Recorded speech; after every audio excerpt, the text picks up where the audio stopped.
Hi viewers, welcome to our channel. ప్రస్తుతం మనతో పాటు సీనియర్ జర్నలిస్ట్ దాము బాలా సార్ వారితో మాట్లాడదాం.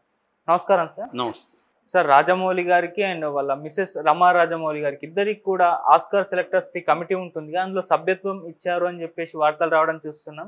ఇందులో నిజం ఎంత ఉంది? అసలు ఈ సభ్యత్వం కొరకు ఎటువంటి క్రైటీరియా ఉంటుంది సార్? ఇప్పటి వరకు మరి దేశంలో ఎవరెవరు ఉన్నారు సార్ మన దేశంలో?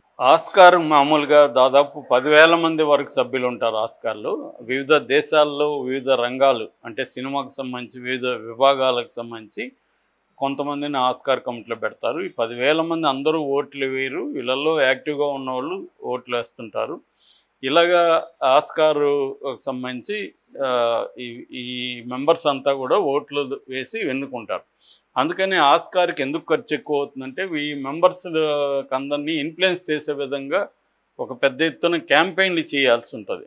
అట్లాగే వీళ్ళకి కొంతమంది గిఫ్ట్లు ఇవ్వడం అవన్నీ కూడా చేస్తుంటారు. సో అట్రాక్ట్ చేయాల్సి ఉంటుంది, క్యాంపెయిన్ చేయాల్సి ఉంటుంది. అంటే విజిబిలిటీ, కొన్ని వేల సినిమాలు పోటీ పడుతున్నప్పుడు విజిబుల్గా తమ సినిమాని వీళ్ళ దగ్గరికి తీసుకెళ్లాల్సి ఉంటుంది. అందుకని రాజమౌళి కూడా RRRకి వెరీ ప్లాన్డ్గా పబ్లిసిటీని తీసుకెళ్ళగలిగాడు. సో దానివల్ల ఇప్పుడు ఆస్కార్లో ఉన్న అందరూ కూడా గుర్తించగలిగారు దీన్ని, RRR ఒకటి ఉందని. సో అది జరిగింది. ఇప్పుడు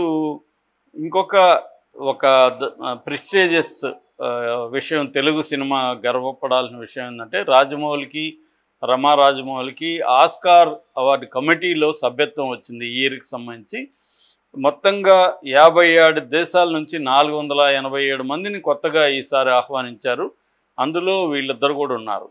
సో ఇది ఖచ్చితంగా తెలుగు ఇండస్ట్రీకి గర్వకారణం అని చెప్పచ్చు. అయితే గత ఏడాది కూడా కొంతమంది ఉన్నారు. రామ్ చరణ్ ఉన్నాడు గత సంవత్సరంలో, జూనియర్ ఎన్టీఆర్ ఉన్నాడు, కీరవాణి ఉన్నాడు, చంద్రబోస్ ఉన్నారు, సెంధిల్ కుమార్ ఉన్నాడు, సాబు సిరిల్ ఉన్నారు.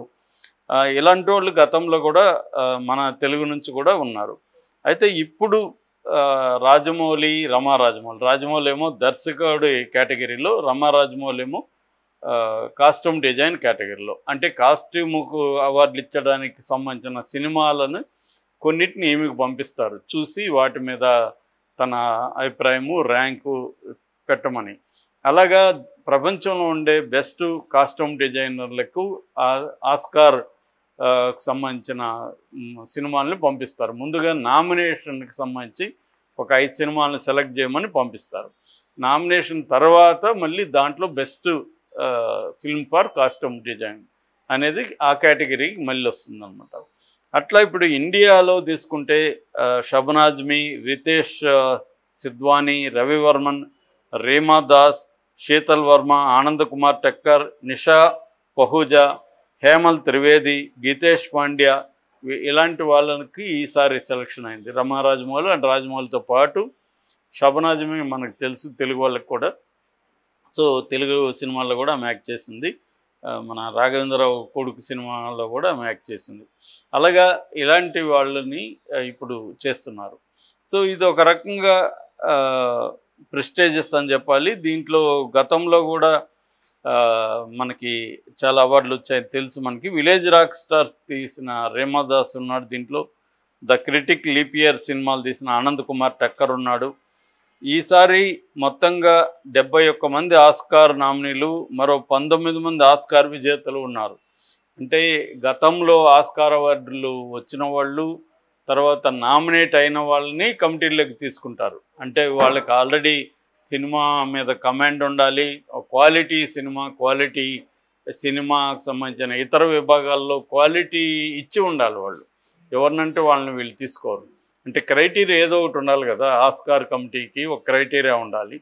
సో ప్రపంచవ్యాప్తంగా బెస్ట్ ఫిల్మ్స్ని వివిధ విభాగాల్లో సెలెక్ట్ చేయాలంటే ఆ సెలెక్ట్ చేసే కమిటీలో ఉన్న పీపుల్ కూడా వివిధ విభాగాల్లో బెస్ట్ క్వాలిటీ ఆల్రెడీ ఇచ్చి ఉండాలి. ఇప్పుడు మనకి ఉన్న ప్రాబ్లం అదే. మన దేశంలోకి వచ్చేసరికి పొలిటికలీ మోటివేటెడ్ వాళ్ళని అందరినీ కూడా పంపించేస్తూ ఉంటారు.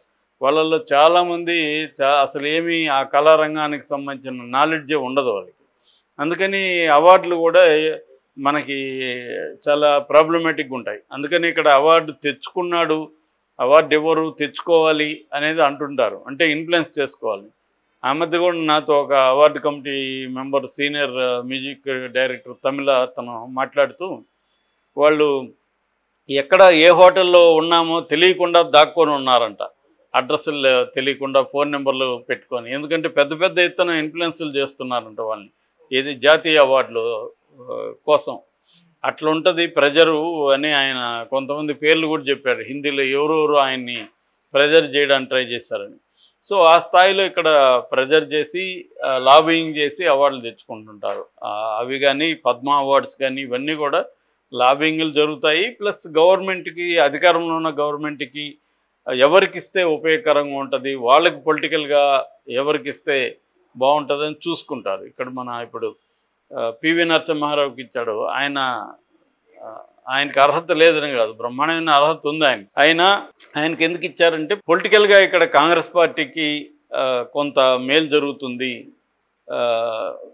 దాన్ని ఆపాలంటే మనం కాంగ్రెస్ పార్టీలో ఉండే ఒక ఐకాన్కి మనం ఓన్ చేసుకుంటే అది మనకి టర్న్ అవుతుంది అని బీజేపీ వాళ్ళు ఇటు పటేల్ని లాంటి వాళ్ళని వాళ్ళు అప్రోప్రియేషన్ అంటారు ఇంగ్లీష్లో, అలాగా వాళ్ళు ఓన్ చేసుకోవడం. ఇక్కడ కూడా కేసీఆర్ కూడా అదే టాక్టిక్స్ ప్లే చేశాడు. ఇక్కడ కూడా పివి నరసింహారావుకి సంబంధించి కేసీఆర్ ఓన్ చేసుకొని ఆయన విగ్రహాన్ని పెట్టడం, ఇవన్నీ కూడా చేశాడు. సో ఈ అవార్డు కమిటీస్లో ఇలాంటి పాలిటిక్స్ ఉంటుంది.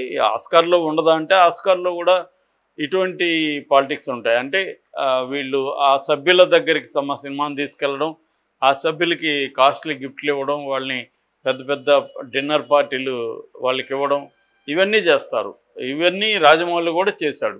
కాకపోతే మన ఇండియన్స్ ఇంతవరకు పెద్దగా పట్టించుకోలేదు. ఇవన్నీ గతంలో కూడా చేసి ఉండొచ్చు, కానీ పెద్దగా పట్టించుకోలేదు. లగాన్ టైంలో కూడా లగాన్ సినిమాకి కూడా చేశారు.